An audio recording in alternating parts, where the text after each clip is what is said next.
This much I happens every day.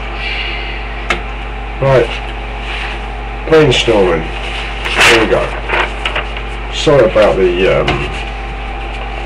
A3 sheet made out of 24 sheets. It's just a bit easier. Right, let's get a bit closer in. Essentially, 8 to 1. But that's just a 2D representation. A 2D representation. The formula to increase it to 3D is times it by 3.25. Right. The idea. You get one in the centre, singularity. Okay? Which isn't singularity. It's the smallest particle, the smallest fragment, the smallest whatever you want to call it. It's made up of 2. No, it's made up of 3 bits. Alright, now that inner oval that you're seeing there, it contains 3 bits there, 1 bit there, 1 bit there, 1 bit there, and 3 bits there. They all work together. Alright, so it's 4 to 1 to 4. Alright, which is in fact 8 to 1. And then inside everything are gone. So that you've got 8 in a ring to 1. And you'll find that every single calculation of this, what I've got around here, we're talking about 8 to 1s. Alright? Everything works in 8 to 1. This is just a little bit, some effects of figures there, I don't know if you can see them at all, of some of the calculations needed. Alright. It was quickly worked out tonight. I was just fucking load of crap basically, just to put on the internet for you lot. Not to let too much go away. Not to let you blah blah blah. Don't want to tell you too much. But always let you know what I'm working on, so you get some idea of what I'm working on. Now the reason why I chose 8 to 1, I didn't choose 8 to 1 at all. I worked out 8 to 1 as a ratio, and I found out that when you put effort into something and you're looking for an equal effort out, you have to times the effort going in by 8 to get the same effort out. So if I put 8 lots in to one thing, alright, sorry, if I put, this is right, if I put 1 lot of effort in and multiply it by 8,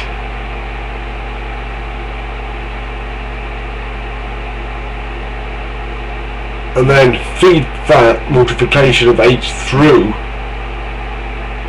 a process, out the other side I will get an equal amount out as what I put in.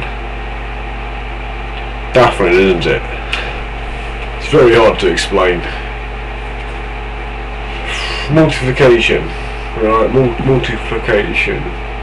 How can I even say that I'm going to put 1 lot in and multiply it by 8, then stick it through a process, and then it's the same amount coming out again? Right? It's just boom, everybody's mind away, everybody's calling me a complete idiot. We'll have to go into this camera now because that one will probably stop working in about 4 minutes. So I'll try to explain it again in another different way.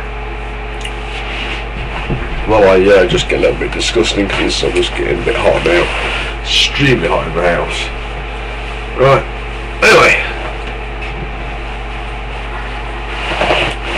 I'll try to explain it again. There's 1 lot in, multiply it by 8, stick it through the process, and get 1 lot out. So when you multiply something by 8, you obviously used another process of multiplication. But if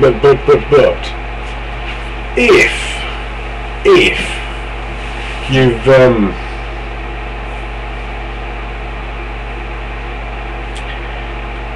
if your 1 is 8 but it's not 8, but it is 8. It's very hard to explain it like that. Very hard to explain. If the one that you put in, right, is instantly multiplied to 8, doesn't matter what you do, right? When you put 1 in, it's instantly 8 times bigger. Right? Doesn't matter what you do. When you put it in, right? Doesn't matter what you do. When you put 1 into the input, it's instantly 8 times bigger.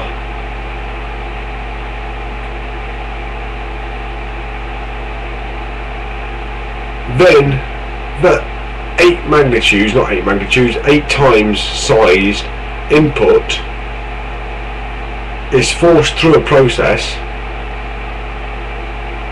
and out of that process, so you get 1 coming in, then it's multiplied, so you get 1 coming in, it's into the multiplied bit there, and then out of that multiplied bit you get the process, which is a little jiggly thing here, yeah, and then out the other side you get the 1 coming out, which is equal to the one that you put in.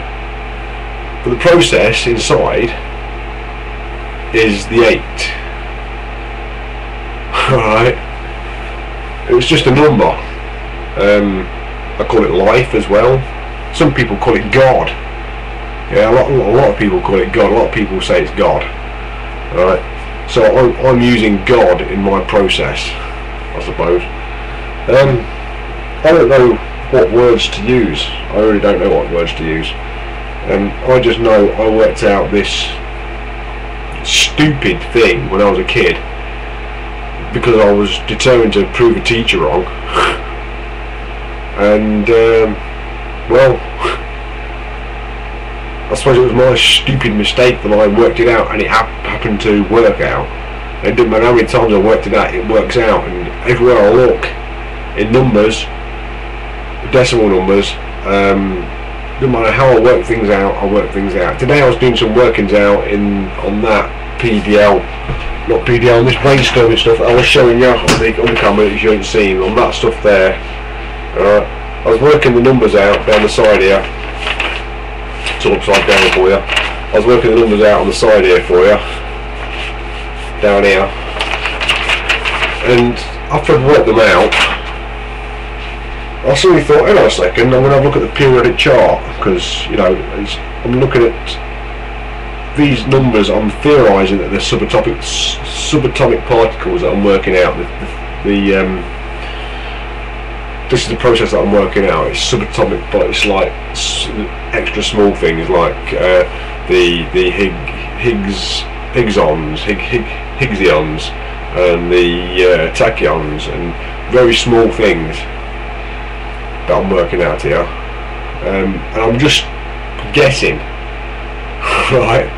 But the numbers that I've guessed at seem to fit in perfectly with certain things. Now today I worked out, I think it was the second layer or the third layer boundary, I think it was the third layer boundary, and I came to cobalt, which is a very well known material. And then I looked at cobalt, and I'm looking through it, and I'm going, hang on a second, its properties of this, its properties of that, and it's one of these materials that are special in the magnetic spectrum. I don't know, magnetic spectrum, I don't think that's the best words to use, but it's got special magnetic properties which iron, which is right next to it, hasn't got. But if you mix it with iron, iron then becomes magnetic because you've mixed it with the cobalt. And I'll read a bit more about it. I just don't, everything's a coincidence when I'm working with these numbers. It's 8 to 1, the ratio, and you'll see it, hopefully you'll see it. Just look at the first video, you'll see it in big scale, and then you've got the full picture with this video, because you've got the full story in this video, and then you've got the full picture in the other video. So go have a look.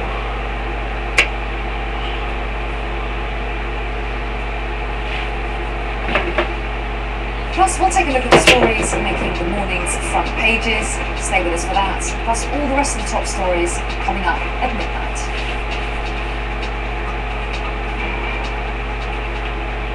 This morning, over the Himalayas, warm sunlight will roll away the early covering of crisp